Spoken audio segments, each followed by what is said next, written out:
Hello friends, focus exam तक YouTube channel पे स्वागत है आप लोग का। आज मैं आपको पढ़ाने वाला हूं दृष्टि का सार संग्रह। देखिए, इस पे बहुत ही महत्वपूर्ण समान अध्ययन दिया गया है जिसका मैं फुल डिस्कशन कराऊंगा। और देखिए, इसमें टोटल 200 प्रश्न प्लस दिया गया है तो जिसका मैं कवर करूंगा और ये सारे प्रश्न आपके लिए एकदम VVI होगा। देखिए, मेरा यूट्यूब चैनल है फोकस एग्जाम तक। अगर आपको वीडियो अच्छा लगता है तो इसको लाइक, शेयर एंड सब्सक्राइब जरूर कीजिएगा। तो आइए बेहतरीन क्वेश्चन के साथ शुरुआत करते हैं। देखो भाई, जिस टाइप से प्रतियोगिता दर्पण में सार संग्रह दिया रहता है उसी प्रकार से ये दृष्टि में भी सार संग्रह दिया रहता है, क्योंकि ये प्रतियोगिता दर्पण से भी ज़्यादा बेहतरीन क्वेश्चन आपको दृष्टि के सार संग्रह में दिया जाता है, इसलिए मैं इसको कवर करवा रहा हूँ। देखिए, इसमें ऑल सब्जेक्ट आपको देखने को मिलेगा। सबसे पहले हम इतिहास को कवर करते हैं, उसी के बाद में सारा सब्जेक्ट देखेंगे। तो आइए करते हैं स्टार्ट। चलिए, देखिए पहला जो क्वेश्चन दिया गया भाई, देखो पहला जो क्वेश्चन गया है चतुर्दार्ण। ठीक है, चतुर्दार्ण जिसमें विद्या, आहार, औषधि और आश्रय में दान शामिल है, तो ये किससे संबंधित है? ये जैन साहित्य से रिलेटेड है। देखिए, दूसरा क्वेश्चन बहुत इंपॉर्टेंट है। बुद्ध की जीवन की रचना बौद्ध साहित्य में विशेष स्थान रखती है। बुद्ध की पूर्ण जीवनी समाहित है, तो ये महायान बौद्ध सूत्र ललिता विस्तार में ये ऐसा सम्मिलित किया गया है। देखिए, ललिता विस्तार बहुत बड़ा पुस्तक है, इसमें एक व्यक्ति नहीं लिखा गया, ये बहुत सारे कवि के द्वारा ये लिखा गया और इसमें आपको बुद्ध की जीवन के बारे में चर्चा किया गया है, तो ये बहुत इंपॉर्टेंट है। कौटिल्य ने किस राजमार्ग को मौर्यकालीन अर्थव्यवस्था के लिए सर्वाधिक उपयोगी बताया है? तो ये प्रतिष्ठान श्रावस्ती राजमार्ग को सबसे बेहतरीन बताया गया है। अगला क्वेश्चन देखते हैं। देखिए, ये भी क्वेश्चन बहुत इंपॉर्टेंट है। 5वीं सदी में, देखो 5वीं सदी के तमिल महाकाव्य शिल्पाधिकारण में किस नदी की चर्चा किया गया है? तो इसमें कावेरी नदी का चर्चा किया गया है। ये एग्जाम में बहुत पूछा जाता है। देखो, ये शिल्पाधिकारण जो पुस्तक है इसको इलंगो आदिगल लिखा है। ये एग्जाम में बहुत बार पूछा गया है। देखो, इलंगो आदिगल ये दक्षिण भारत का बहुत ही बेहतरीन पुस्तकों में से एक है, शिल्पाधिकारण, जिसके लेखक इलांगो आदिगल है। इसको भी आप लोग साथ साथ याद रखना। चलिए, अगला जो क्वेश्चन दिया गया है, विजयनगर साम्राज्य के संदर्भ में कुदिरई चेट्टी। देखिए, कुदिरई चेट्टी शब्द किसके लिए किया गया है? तो ये कुदिरई चेट्टी घोड़े के व्यापारियों के लिए इस्तेमाल किया गया है। आपको पता है विजयनगर साम्राज्य के संस्थापक कौन था? तो 2 भाई था, हरिहर और बुक्का। ठीक है, हरिहर और बुक्का इसका स्थापना करता है दोनों मिलकर, और ये तुंगभद्रा नदी किनारे स्थित है। तो ये भी 2 क्वेश्चन बहुत पूछा जाता है। अगला क्वेश्चन देखिए, ये भी बहुत इंपॉर्टेंट है। अभिज्ञान शंकुतलम और गीत गोविंद का अंग्रेजी अनुवाद किसने करने का कार्य किया था? इसका अंग्रेजी में किसने अनुवाद किया था? तो ये किया था विलियम जोन्स। देखो, अभिज्ञान शंकुतलम आपको पता है ये कालिदास के द्वारा लिखित है, और ये गीत गोविंद जयदेव, ये तो भाई आपको SSC हो चाहे रेलवे हो चाहे BPSC हो, बहुत बार पूछा है ये दोनों पुस्तक, खास करके ये गीत गोविंद जिसके लेखक जयदेव है। चलिए, अगला क्वेश्चन है इंग्लैंड्स डेप्ट टू इंडिया। देखिए, ये भी बहुत फेमस पुस्तक है। इंग्लैंड्स डेप्ट टू इंडिया नामक पुस्तक के लेखक कौन है? तो ये लाला लाजपत राय हैं। आर्थिक तौर पर 19वीं शताब्दी में भारत पर अंग्रेजी शासन का एक परिणाम था, तो इसमें भारतीय कृषि का वाणिज्यीकरण किया गया था। सूर्यास्त नियम किससे संबंधित है? तो देखो भाई, सूर्यास्त नियम जो है इस्तमरारी बंदोबस्त से रिलेटेड है। और देखो, इस्तमरारी बंदोबस्त किसने शुरू किया था? तो ये लॉर्ड कॉर्नवालिस शुरू किया था। ये भी आप लोग याद रखना, कॉर्नवालिस। ठीक है, इस्तमरारी बंदोबस्त किसने शुरू किया था? तो लॉर्ड कॉर्नवालिस ने शुरू किया था। आइए अगला क्वेश्चन देखते हैं। अखिल भारतीय अनुसूचित जाति महासंघ की स्थापना किसके द्वारा किया गया था? तो ये भाई भीमराव अंबेडकर के द्वारा किया गया था, अखिल भारतीय अनुसूचित जाति संघ। 1867 में पूना सार्वजनिक सभा की स्थापना किसके द्वारा किया गया था? बहुत बार एग्जाम में आया है, तो ये महादेव गोविंद रनाडे के द्वारा किया गया था। एक स्वास्थ्य शरीर का मतलब है ऐसा शरीर जो अपनी आत्मा को वशीभूत होता है और एक उपकरण की तरह सदैव इसकी सेवा के लिए तैयार रहता है। यह कथन किसका है? तो यह कथन भाई महात्मा गांधी का है। चलिए, देखो थियोसोफिकल सोसाइटी, SSC इस क्वेश्चन को 10 बार पूछा है। थियोसोफिकल सोसाइटी की स्थापना तो ये मैडम ब्लाटस्की और कर्नल अल्टकार्ट के द्वारा किया गया था। इसका मुख्यालय देखो कहाँ है? अडयार में है। ये भी बहुत बार एग्जाम में, अडयार कहाँ पड़ता है? तो ये चेन्नई में पड़ता है। ठीक है, चलिए हंटर कमेटी। देखो भाई, हंटर कमेटी सबको पता है जलियांवाला बाग हत्याकांड से रिलेटेड है। हंटर कमेटी का गठन किया गया था, तो जलियांवाला बाग हत्याकांड की जांच की पड़ताल के लिए हंटर कमेटी का गठन किया गया था। जलियांवाला बाग कब हुआ था? तो 13 अप्रैल 1919 को जलियांवाला नरसंहार हुआ था। चलिए, भारतीय संविधान के संदर्भ में डिग्गी वर्ड प्लान, देखो इसमें क्वेश्चन आपको, हर क्वेश्चन आपको नया लगेगा। भारतीय इतिहास के संदर्भ में डिग्गी वर्ड प्लान संबंधित है, तो ये भारत विभाजन से रिलेटिव है। अखिल भारतीय किसान सभा का पहला अधिवेशन कहाँ हुआ था? देखो पहला अधिवेशन आपसे पूछ रहा है, तो अधिवेशन देखो भैया हुआ था लखनऊ में, लेकिन इसका स्थापना कब हुआ है? 1936 में इसका स्थापना होता है। और प्रथम इसका अध्यक्ष कौन था? तो प्रथम अध्यक्ष था सहजानंद सरस्वती, इसको याद रखना, ये पूछा जाता है, सहजानंद सरस्वती, ठीक है। तो इसके प्रथम अध्यक्ष सहजानंद सरस्वती हुए, इसको भी याद रखना। 1936 वाला बहुत पूछा जाता है, और ये प्रथम अधिवेशन लखनऊ बता ही दिया हूँ। चलिए, वह गवर्नर जनरल जिसके समय में भारतीय भाषा प्रेस अधिनियम समाप्त किया गया था। देखो प्रेस अधिनियम समाप्त हुआ है लॉर्ड रिपन के शासनकाल में। द्वितीय विश्व युद्ध समय ब्रिटेन के प्रधानमंत्री, इसको 11 बार पूछा है SSC, ठीक है। तो कौन था? तो ये वेस्टर्न चर्चिल था। देखो यहाँ से क्वेश्चन क्या फंसाता है एग्जाम में, देखो यहाँ से 2 क्वेश्चन आपके एग्जाम में फंसाता है। एक तो पूछता है कि ये द्वितीय विश्व युद्ध समय ब्रिटेन के प्रधानमंत्री, तो ठीक है, ये चर्चिल ठीक है। और आ जाता है क्लीमेंट एटली। देखो भैया भारत छोड़ो आंदोलन, मैं इसीलिए कोरिलेट करके हर चीज़ पढ़ाता हूँ। भारत छोड़ो आंदोलन, ठीक है, 1942 में होता है। तो जो भारत छोड़ो आंदोलन के समय जो था भाई क्लीमेंट एटली, देखो ये नाम याद रखना, एटली। तो भारत छोड़ो आंदोलन के समय क्लीमेंट एटली था, और ये द्वितीय विश्व के समय वेस्टर्न चर्चिल था। इसलिए दोनों क्वेश्चन थोड़ा सा कन्फ्यूजन होता है एग्जाम में, ठीक है, तो इसको आप लोग याद रखना। चलिए अगला क्वेश्चन देखते हैं। भारतीय धन की निकासी को औपचारिक रूप से भारतीय राष्ट्रीय कांग्रेस द्वारा स्वीकार किया गया था, तो ये 1896 में स्वीकार किया गया था कलकत्ता अधिवेशन में। ये मेरा यूट्यूब चैनल है फोकस एग्जाम तक, आप लोग इसको शेयर लाइक सब्सक्राइब जरूर कीजिएगा। चलिए अगला क्वेश्चन देखते हैं हम। देखिए, ब्रिटिश शासन के दौरान कृषि पर जनसंख्या का बोझ बढ़ा दिया, जिसका प्रमुख कारण क्या था? तो इनमें हस्तशिल्प उद्योग का पतन हो गया था। फार्मिंग पद्धति, बहुत एग्जाम में ये आया है फार्मिंग पद्धति। फार्मिंग पद्धति की शुरुआत वारेन हेस्टिंग के द्वारा किया गया था।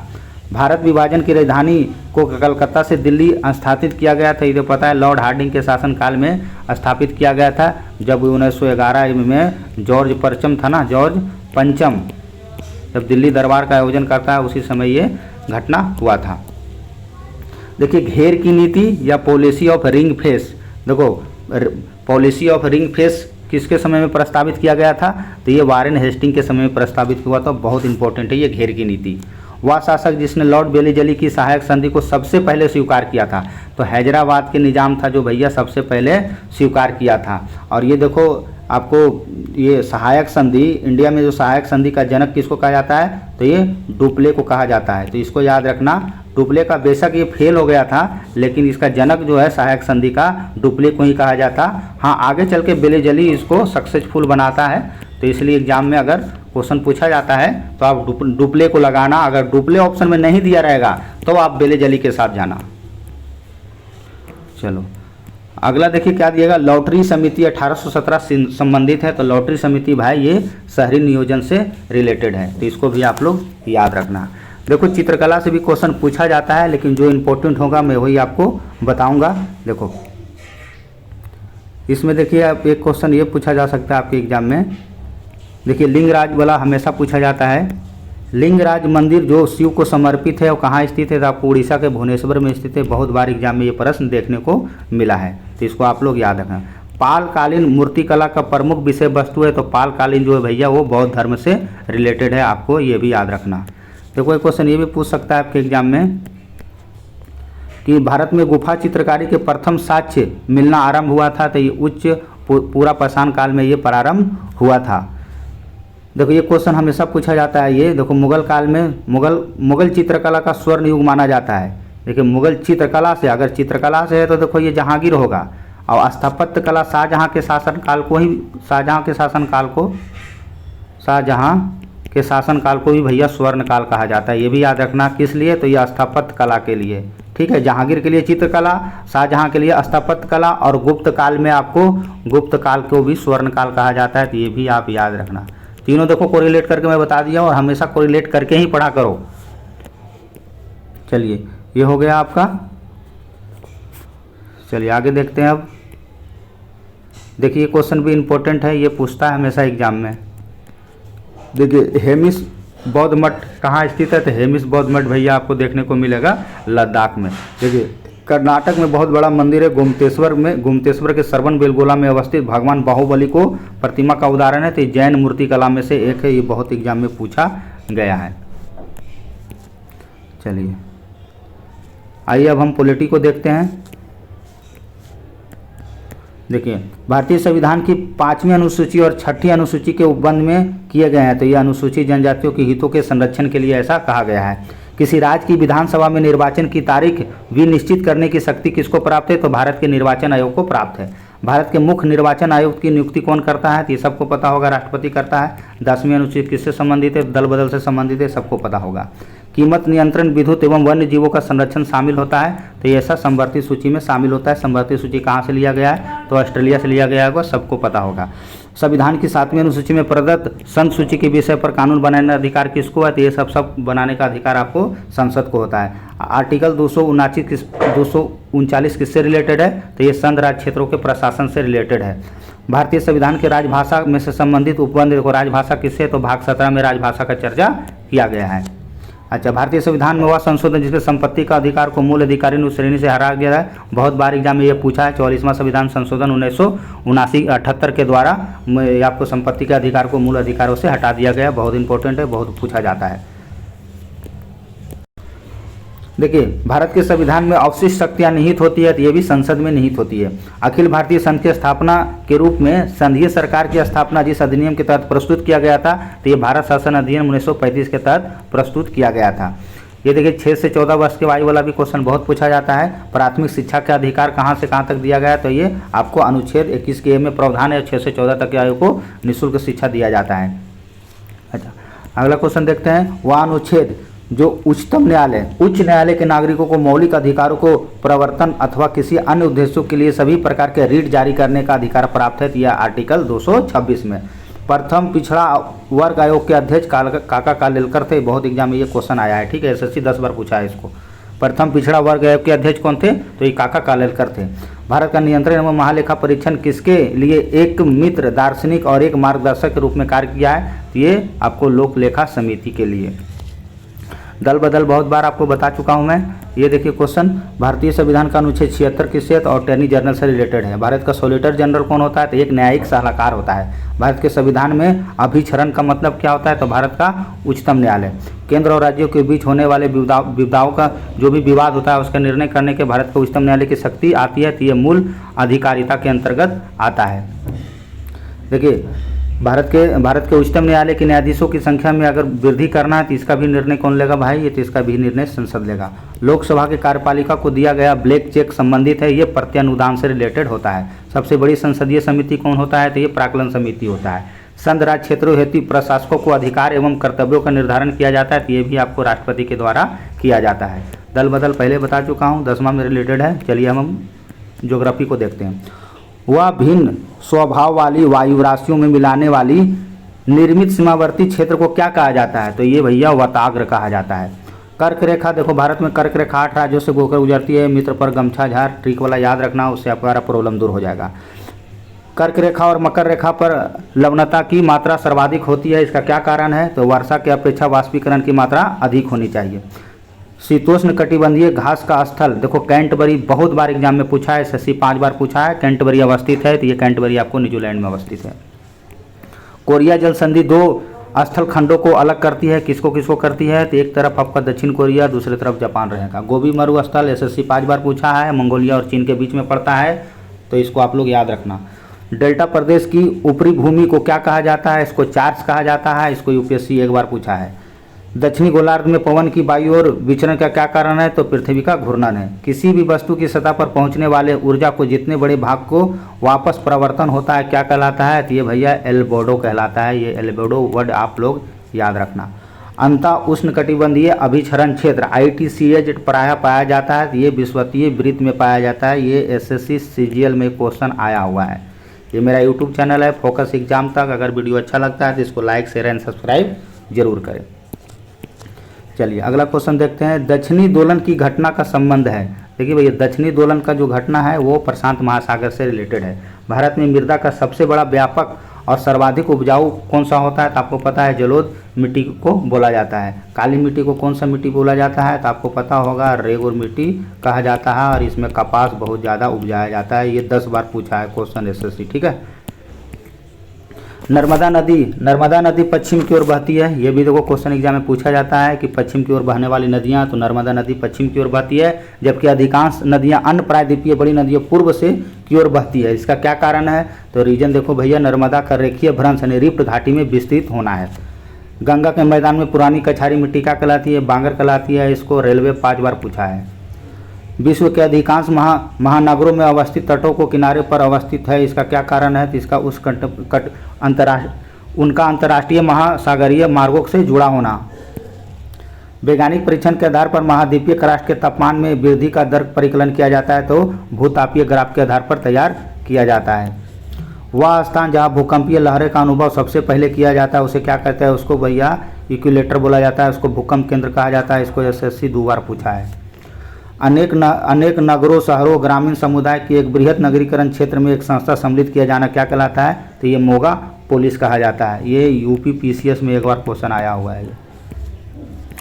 वे कारक जिनका प्रयोग करके वास्तविक जनसंख्या वृद्धि की गणना की जाती है, तो ये किसके कैसे किया जाता है, ये जन्म, मृत्यु, अंतःप्रावासन और बाह्य प्रशासन के द्वारा किया जाता है। देखो नीलगिरी टोडा, इसको एसएससी भैया 5 बार पूछा है, ठीक है।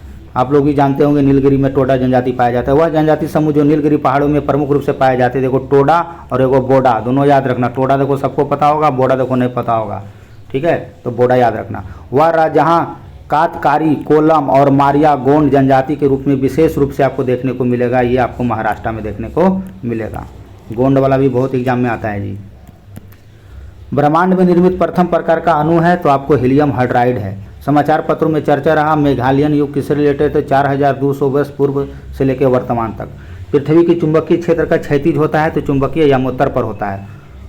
कुंग जो विश्व की विलुप्त प्राय प्रजाति है, ये कहाँ देखने को मिलता है, ये दक्षिण अफ्रीका में देखने को मिलता है। कंपोस और लानोस, एसएससी 5 बार इस क्वेश्चन को पूछा है, ये कैंपोस और लानोस वाला उष्णकटिबंधीय सवाना घास का स्थल आमतौर पर कहाँ देखने को मिलेगा, तो ये दक्षिणी अमेरिका महाद्वीप में देखने को मिलता है, कंपोस और लानोस। चलिए अब हम पर्यावरण सेक्शन को देखते हैं। इसमें जो इम्पोर्टेंट होगा मैं वही बताऊंगा। देखो ये क्वेश्चन जो गिब्बन वाला एसएससी इसको पूछा है भैया, एक बार देख लेना प्रीवियस ईयर क्वेश्चन निकाल के। वह एकमात्र गिब्बन जो भारत में पाया जाता है, तो ये लुहाक गिब्बन आपको पाया जाता है। पाखोई देखो एक बार पूछा है रेलवे में, पाखोई वन्य जीव अभयारण्य स्थित है, तो ये अरुणाचल प्रदेश में स्थित है। मगरमच्छ प्रजनन संरक्षण परियोजना कब शुरू हुआ था, तो 1975 में शुरू हुआ था। चलिए देखिए क्वेश्चन एग्जाम में पूछा जाता है। विश्व वन्यजीव कोष की स्थापना 1961 ईस्वी में हुआ था। नंदनकानन जोलीकन पार्क एसएससी पूछा है, इसको उड़ीसा में स्थित है। ये समुद्री वर्षा वन कहा जाता है, तो परवाल भित्री को समुद्री वर्षा वन कहा जाता है। देखो लिविंग प्लेनेट रिपोर्ट, इसको भैया एसएससी हो चाहे रेलवे हो चाहे बीपीएससी हो 5 बार पूछा है इसको। ये ऐसा टाइप से पूछता भी है क्वेश्चन। लिविंग प्लेनेट रिपोर्ट जारी किया जाता है, तो ये world wide fund for nature के द्वारा ये जारी किया जाता है। ये आपके एग्जाम के लिए बहुत इंपॉर्टेंट है। चलिए इधर ये सब क्वेश्चन नहीं पूछेगा आपके एग्जाम में। देखिए क्वेश्चन यहाँ से ये पूछ सकता है, एक सेकंड। देखिए अल्ट्रावायलेट किरण वाला पूछता है एग्जाम में। वायुमंडल में उपस्थित ओजोन परत अवशोषित करता है, तो अल्ट्रावायलेट किरण को अब ये अवशोषित करता है। देखिए और इससे क्वेश्चन नहीं पूछेगा, ठीक है। चलिए नहीं ये इंपॉर्टेंट नहीं। क्लोरोफ्लोरोकार्बन से देखो पूछा जाता है एग्जाम में, इसको याद रखना। वह हरित गैस जिसकी सर्वाधिक वैश्विक तापन क्षमता होती है, तो सीएफसी का होता है, इसको याद रखना। ये एग्जाम में पूछा जाता है। चलिए अब हम इकोनॉमिक्स को कवर करेंगे। देखिए अटल नवप्रवर्तन यानी इनोवेशन मिशन स्थापित किया गया है, ये नीति आयोग के द्वारा स्थापित किया गया है। सेंस सूचकांक का संबंध किससे है, ये आपको निर्धनता से है। देखो दृष्टि वाले में ना उसका इकोनॉमिक्स का क्वेश्चन बहुत बढ़िया दिया जाता है। भारत में स्वतंत्रता से पहले निर्धनता की अवधारणा का विचार सबसे पहले किसने किया था, तो ये दादा भाई नौरोजी किए थे। व्यक्ति गणना अनुपात विधि संबंधित है, तो निर्धनता रेखा से जन अनुपात के आधार पर किया जाता है। देखिए संयुक्त राष्ट्र संघ ने परम गरीबी की परिभाषा अंगीकृत की गई, तो कब किया गया था, ये 1995 में। अस्फर्मिंग पद संबंधित है, तो ये मनी लॉन्ड्रिंग से रिलेटेड है। भारत में भारतीयों द्वारा 1881 में स्थापित तथा उनके प्रबंधन को चलाने वाले समुचित देयता का प्रथम बैंक सा है। तो ये भैया आपको पता है प्रथम बैंक कौन सा है, तो ये अवध कमर्शियल बैंक है, इसको याद रखना। प्रतिभूति बाजार के संदर्भ में ग्रीन शू ऑप्शन किससे रिलेटेड है, तो भारत में पहली बार सूचीबद्ध कंपनी को के लिए ओवर एलाइनमेंट प्रावधान है ये एक प्रकार का। देखो इकोनॉमिक्स पे आपको अच्छा करना पड़ेगा, ठीक है, क्योंकि एग्जाम में इकोनॉमिक्स जब पूछा जाता है तो आप लोग वहाँ गलती करके आते हो या फिर आप तुक्का मार के आते हो। तो इकोनॉमिक्स जो सब्जेक्ट तो ज़्यादा खराब है उस पर ज़्यादा फोकस कीजिए। भारतीय कर प्रणाली में आयकर एक निश्चित अनुपात तक बढ़ता है, उसके पश्चात स्थिर हो जाता है। इस प्रकार की कर को क्या कहा जाता है, तो भैया ये अवक्रमित कर होता है। वह कर जिसे उन निकायों पर आरोपित किया जाता है जिसके पास ऋणात्मक बाह्य प्रभाव होता है, तो उसको पीगू कर बोला जाता है।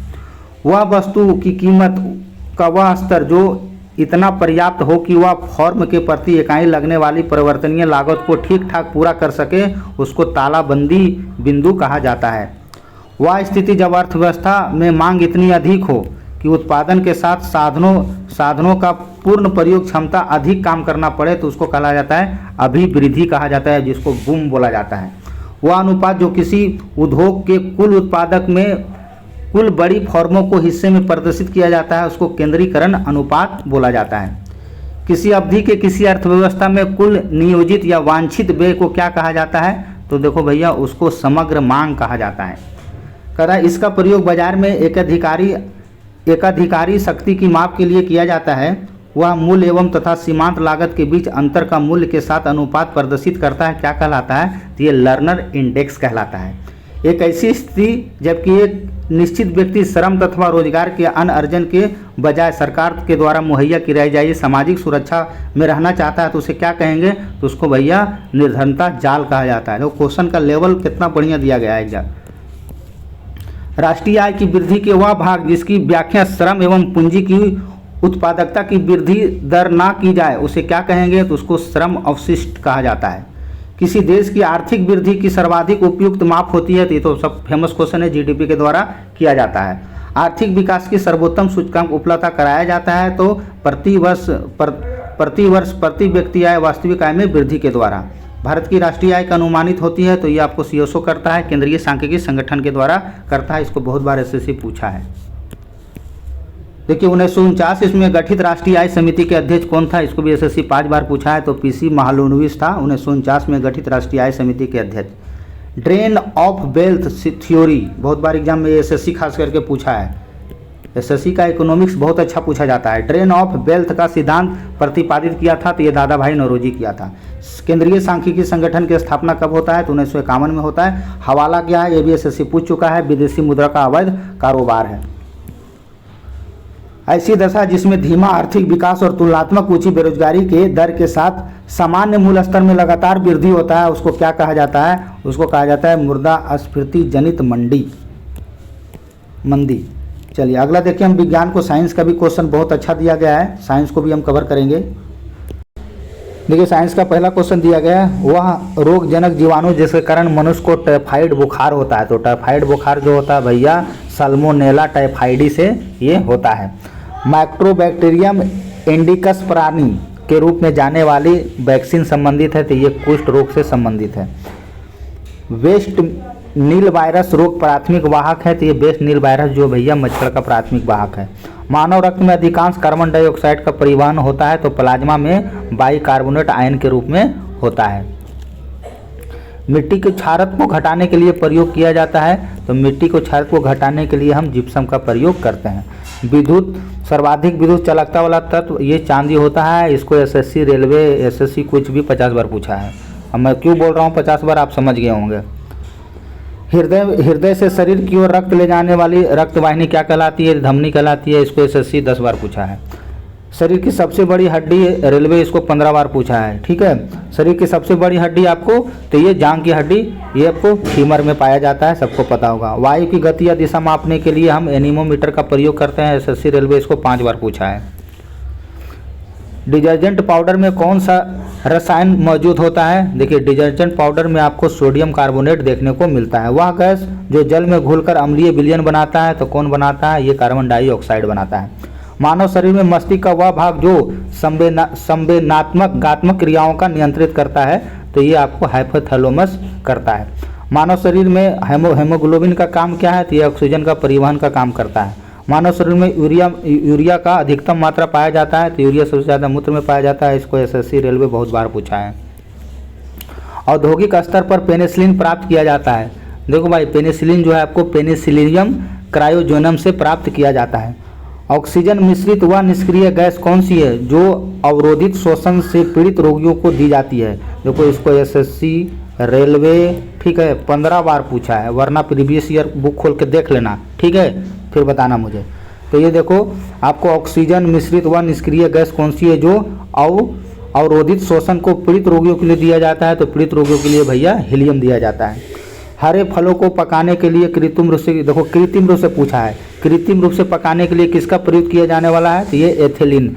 इसको एसएससी रेलवे कोई भी एग्जाम 15 बार पूछा है, बहुत बार पूछता है। इसमें देखो गलती कहाँ करता है, गलती पे देखो पकड़ो, ये देखो ये कहाँ पे स्टूडेंट गलती करता है इस क्वेश्चन को। ये हरे फलों को कृत्रिम रूप से पकाने के लिए, कृत्रिम रूप से हम तो एथेनिल करते हैं, लेकिन अगर यही क्वेश्चन पूछता है ना कि प्राकृतिक रूप से पकाने के लिए हम भैया एसिटिलीन का प्रयोग करते हैं, एसिटिलीन का यूज करते हैं। तो यही क्वेश्चन जाओगे बोरा में, ऐसे प्रश्न पे आप पकड़ होना चाहिए, वरना एग्जाम में 100% आप गलती करोगे कन्फ्यूजन में। आप क्या करोगे, 50-50 लोगे, ठीक है, तो या तो 50 में सही होता है या गलत होता है, चांस ज़्यादा गलत ही होने का होता है, ठीक है। मैं भी एक स्टूडेंट हूँ, मुझे पता है स्टूडेंट कहाँ गलती करेगा, उसी चीज़ पे मैं फोकस करता हूँ। टीचर तो लोग तो आता है खाली पढ़ा के चला जाता है, उसको क्या पता है कहाँ पे स्टूडेंट का दर्द होता है।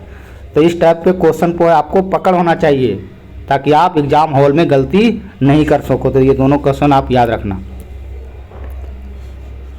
ये हो गया आपका। हाँ देखो, ये गोताखोर वाला भी बहुत पूछता है एग्जाम में।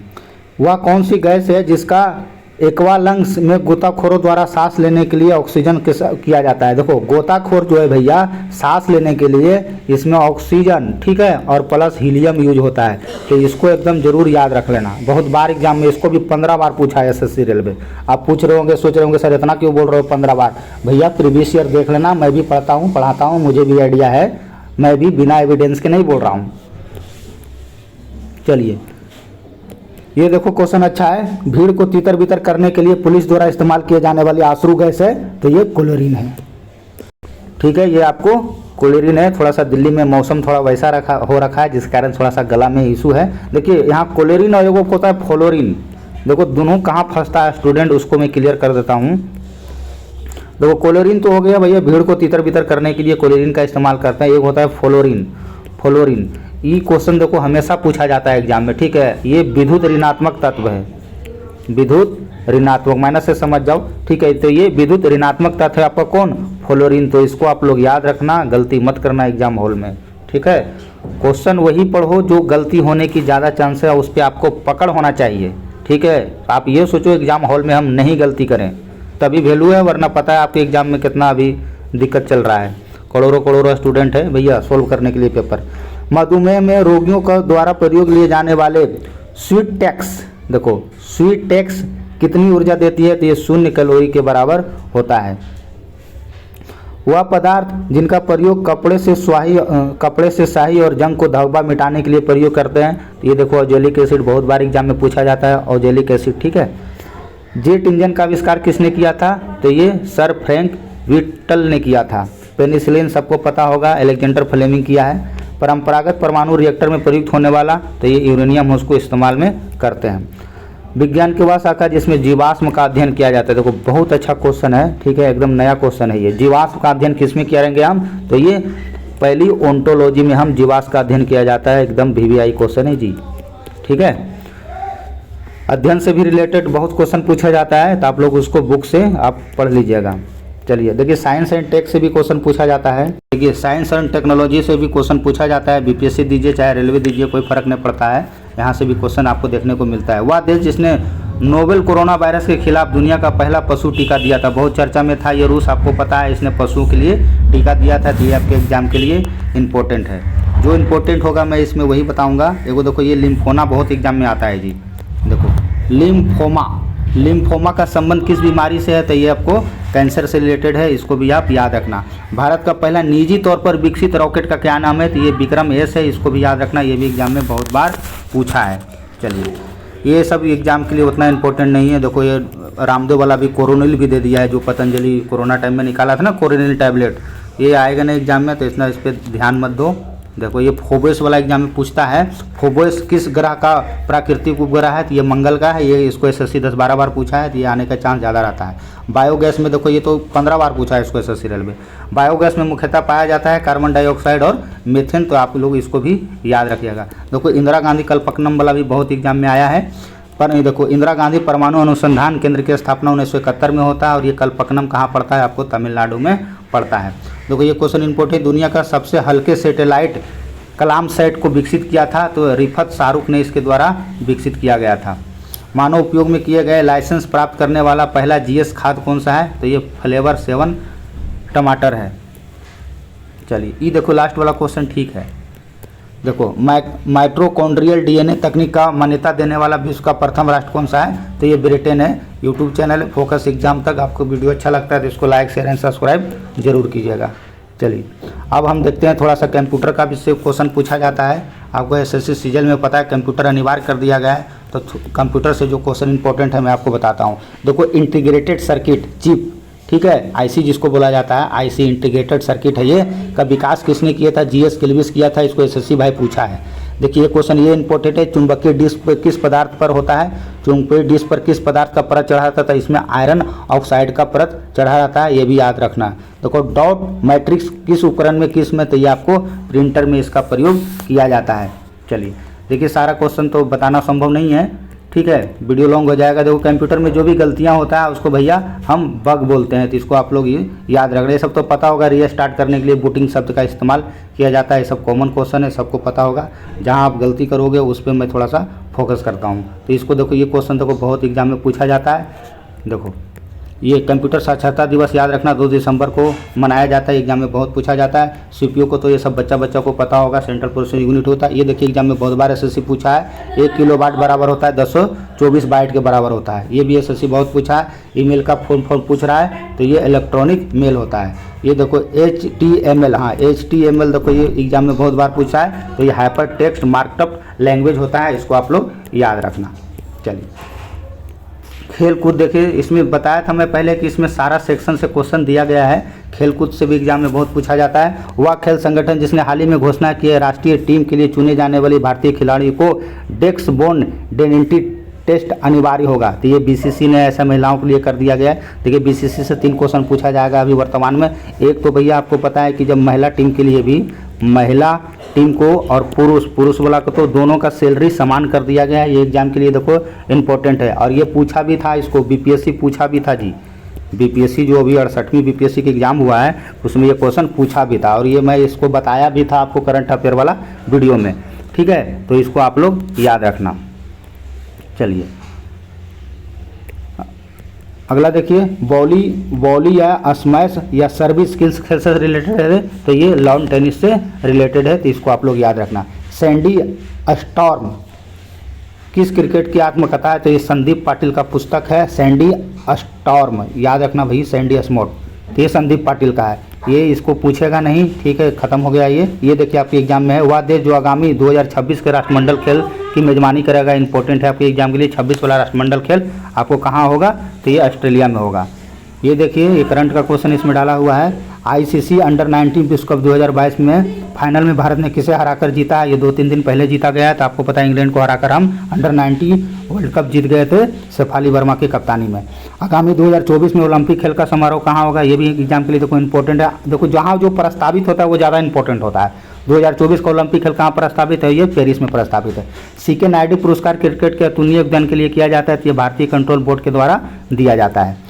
अच्छा, भारत की ओर से ओलंपिक खेलों में भाग लेने वाली प्रथम खिलाड़ी एक एंग्लो इंडियन था। देखो एंग्लो इंडियन आपसे पूछा रहा है, देखो कितना अच्छा घुमाया है क्वेश्चन, तो ये नॉर्दर्न पिजार्ड थे। ओलंपिक खेलों में भाग लेने वाली भारत की अगर पूछा जाएगा भारत की महिला खिलाड़ी, तो ये मैरी लीला राव थी। ये 18 वाला देखो क्वेश्चन आएगा ना, 21वां राष्ट्रमंडल खेल ऑस्ट्रेलिया में होगा, ठीक है, ये क्वेश्चन देखो इंपॉर्टेंट है।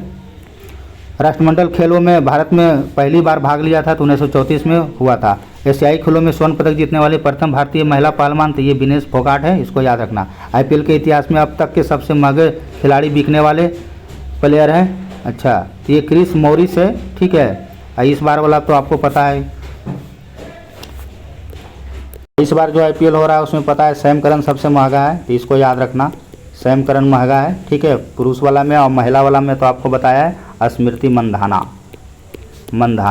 इस बार आपको पता है महिला वालों को भी आईपीएल हो रहा है तो महिला वाला भी फोकस करना, ठीक है। पुरुष वाला तो सैम करन है, सैम करन का तो सबको जानते होंगे, आईसीसी वर्ल्ड कप में जब T20 में इसको मैन ऑफ द मैच में मिला था और मैन ऑफ द सीरीज मिला था, पूरा पाकिस्तान का कमर तोड़ दिया था। चलिए, भारत का राष्ट्रीय खेल का शुभारंभ कब हुआ था? भारत में राष्ट्रीय खेलों का शुभारंभ 1924 में हुआ था। ब्लैक पर्ल किस खेल से संबंधित है? तो ये फुटबॉल से रिलेटेड है। क्रिकेट, पेले का फुटबॉल से, वो देखो पेले का हाल फिलहाल निधन हो गया, जो ब्राज़ील का बहुत बड़ा क्रिकेटर था, इसको भी याद रखना, फुटबॉल से रिलेटेड है। क्रिकेट मैच में पिच की लंबाई सबको पता होगा, क्रिकेट खेलते होंगे तो 22 गज का होगा। देखो क्या नहीं पता होगा वो बताता हूँ। क्रिकेट का तो ये तो 22 गज हो गया, जिसके अंदर जो बैटिंग किया जाता है, ये जो जिसके बल्ला जो रखा जाता है, इसको पॉपिंग क्रीज किया जाता है, ये 4 फीट का होता है, इसको याद रखना। मेरे से पढ़ोगे तो आपको कुछ नया सिखाऊंगा ही। चलिए, पहला आधुनिक ओलंपिक खेल किस शहर में किया गया था? तो ये आपको पता है, पहला ओलंपिक खेल आपको एथेंस में किया गया था। दक्षिणी एशियाई खेल परिषद का गठन 1983 में किया गया था। अब बैल सांडों को बस में करने के लिए जल्लू कट्टू, देखो एसएससी इसको 10 बार पूछा है, पूछते रहता है एसएससी रेलवे इसको, जल्लू कट्टू कहाँ खेला जाता है? तो ये तमिलनाडु में किया जाता है। ऑस्ट्रेलियन ओपन ग्रैंड स्लैम की शुरुआत कब हुआ था? तो ये 1925 में हुआ। 4 तरह का ग्रैंड स्लैम होता है, आपको पता होना चाहिए। विश्व के प्रथम जिम्नास्टिक खेल के संघ की स्थापना 1881 ईस्वी में हुआ था। देखिए, प्रसिद्ध खिलाड़ी टाइगर वुड्स, देखो बहुत बड़ा प्लेयर है भैया टाइगर वुड्स, ये गोल्फ का। प्रथम दक्षिणी एशियाई खेल का प्रारंभ कब हुआ था? तो 1984 में हुआ था, नेपाल में। पेलो खेल की उत्पत्ति, पेलो है जी, पोलो है, अच्छा पेले बार याद आ रहा है मुझे, ब्राज़ील वाला बड़ा प्लेयर था ना। पोलो खेल की उत्पत्ति भारत के किस राज्य में मानी जाती है? तो ये पोलो जो प्रारंभ हुआ है आपको मणिपुर में प्रारंभ हुआ है। अब देखिए, विविध भी इसमें दिया गया है, तो विविध को भी हम 5 मिनट में निपटा लेते हैं। मैं पहले ही बोला था शुरुआत में, इसमें सारा सब्जेक्ट दिया गया है। शैल चिकित्सा के लिए कृत्रिम हृदय का प्रयोग किसने शुरू किया? देखो क्रिश्चियन बर्नार्ड, ये एसएससी भैया इसको 5 बार पूछा है। टीका वैक्सीनेशन का आविष्कार किसने किया था? तो एडवर्ड जेनर किया था। भारतीय रेल की स्थापना सबको पता होता है, 1925 में हुआ था। रेल मंत्रालय ने विलेज ऑन व्हील्स नामक परियोजना कब शुरू किया था? तो ये 2004 में शुरू किया था। पहली भारतीय फिल्म जिसने पहला कान फिल्म फेस्टिवल में पॉल्म डी'ओर अवार्ड जीता था, तो ये कौन सा जीता था? ये नीचा नगर जीता था। कलकत्ता में स्थित विलियम फोर्ड कॉलेज की स्थापना किसने किया था? तो ये भैया लॉर्ड वेलेस्ली किया था, जो सहायक संधि के लिए फेमस है। हिंदी के प्रसिद्ध कृति चित्रलेखा के लेखक कौन है? तो ये भगवती चरण वर्मा है। अंतर्राष्ट्रीय परमाणु ऊर्जा एजेंसी का मुख्यालय कहाँ है? तो ऑस्ट्रेलिया की राजधानी वियना में। ये क्वेश्चन इंपॉर्टेंट है। देखिए, विश्व बौद्धिक संपदा का मुख्यालय कहाँ है? तो ये आपको जिनेवा में देखने को मिलेगा, स्विट्जरलैंड में। केंद्रीय खाद्य प्रौद्योगिकी अनुसंधान संस्थान कहाँ है? तो खाद है तो आप सिला चले जाइए, मैसूर कर्नाटक में पड़ता है। संगीत के क्षेत्र में उपलब्धि के दिए जाने वाला बड़ा पुरस्कार है, तो ग्रैमी पुरस्कार आपको पता होता है, ठीक है, संगीत में दिया जाता है। चिताम्बरा बहुत बड़ा पुस्तक है, ये सुमित्रा नंदन पंत को कहा जाता है। सुमित्रा नंदन पंत को क्या कहा जाता है? तो भैया सुकुमार का भी कहा जाता है, ये आप 9वां 10वां में पढ़े होंगे। चलिए, ये देखिए पुस्तक है सूटेबल बॉय, ठीक है, प्रसिद्ध पुस्तक ए सूटेबल बॉय। देखो भैया, इसको विक्रम सेठ लिखा था। अल मुखबरात कहाँ का गुप्तचर संस्था है? तो अल मुखबरात भैया इराक का है। आसियान का केंद्रीय सचिवालय कहाँ है? तो ये जकार्ता में आपको देखने को मिलेगा। वह मुगल बादशाह जो बीना वादक के लिए प्रसिद्ध था, बहुत औरंगजेब जो आप बीना बजाने में बहुत शौक रहता था, इसको औरंगजेब को पता है क्या कहा जाता है? जिंदा पीर भी बोला जाता है भैया, इसे जिंदा पीर, और इसको आलमगीर भी कहा जाता है, आलमगीर। तो ये दोनों उपाधि आप याद रखना। विनोबा भावे द्वारा स्थापित पवनार आश्रम कहाँ स्थित है? देखो, विनोबा भावे के द्वारा स्थापित किया गया था पवनार आश्रम, ये महाराष्ट्र में स्थित है, बहुत बार पूछा है क्वेश्चन। लोकसभा के अध्यक्ष पद पर चुने जाने वाले प्रथम दलित, तो ये किसको प्रथम दलित चुना गया था? तो जीएससी बाल योगी को चुना गया था। अशोक चक्र पाने वाले प्रथम महिला तो नीरजा भनोत, जिसको मरणोपरांत दिया गया था। राजनीति की रपटीले राय बहुत फेमस पुस्तक है, एसएससी 5 बार इसको पूछा है। ये अटल बिहारी वाजपेयी के द्वारा लिखा गया था, और अटल बिहारी वाजपेयी भाई भारत के ऐसे प्रधानमंत्री हुए जो सबसे कम समय के हुए, मात्र 13 दिन के लिए इनका सरकार बना था। तो ये भी एग्जाम में पूछा जाता है, वैसा कौन सा प्रधानमंत्री है जिसका कार्यकाल सब कम रहा था? तो यह मात्र 13 दिन के लिए प्रधानमंत्री बने थे। देखो, डाक टिकट का संग्रह करने वाला कहलाता है, तो ये आपको पता है फिलाटेलिस्ट डाक करने वाला संग्रह कहलाता है। सूरज का सातवां घोड़ा कहानी के लेखक, देखो आप लोग बचपन में पढ़े होंगे सूरज का सातवां घोड़ा, तो ये धर्मवीर भारती इसको लिखा है। अरविंद द्वारा स्थापित अरोविलो आश्रम कहाँ है, तो ये आपको अरविंदो आश्रम बोलो इसको, चाहे अरोविलो बोलो, ये पुदुचेरी में है। खाद्य एवं कृषि संगठन का मुख्यालय कहाँ है, रोम, इसको 10 बार एसएससी पूछा है। देखिए, मानचित्र पर खींची गई वह रेखा जो महासागर के उन स्थानों को मिलाती है जहाँ पर समान लवणता पाया जाता है, ये इसको बोला जाता है समलवन रेखा। इसको भैया एसएससी रेलवे 10 बार पूछता है, और इस टाइप के क्वेश्चन पूछता है तो गलती होने का चांस 99% होता है। तो इस ऐसे क्वेश्चन पे आपका पकड़ होना जरूरी है। तो इस टाइप से मैंने भाई 25 मिनट के अंदर मैंने 200 प्लस क्वेश्चन करवा दिया हूँ और सारा कंसेप्ट मैंने दे दिया हूँ। तो इसको आप लोग 1-2 बार वीडियो को देख लीजिएगा। ये मेरा यूट्यूब चैनल है फोकस एग्जाम तक। अगर आपको वीडियो अच्छा लगता है तो इसको लाइक, शेयर एंड सब्सक्राइब जरूर कीजिएगा। देखिए, मैं एक तो दृष्टि का चलाता हूँ, दृष्टि का, और प्लस दूसरा प्रतियोगिता दर्पण का आपका दोनों मैं कवर करवाता हूँ, चाहे करंट अफेयर हो या फिर जीके जीएस हो। दोनों का करंट अफेयर भी करवा दिया गया है एकदम डिस्कशन के साथ, और दोनों का शॉर्ट संग्रह भी करवा दिया गया है डिस्कशन के साथ। ठीक है, तो इसको आप लोग रिवीजन कीजिए। बहुत ही बढ़िया क्वेश्चन दिया जाता है दोनों मैगजीन में, और मैं अलग अलग सब्जेक्ट का भी वीडियो बनाता हूँ, तो उसको भी देख लिया करिए, वहाँ भी क्वेश्चन का लेवल आपको बढ़िया मिलेगा। ठीक है, इसको रिवीजन कीजिए। मिलते हैं नेक्स्ट वीडियो में, धन्यवाद।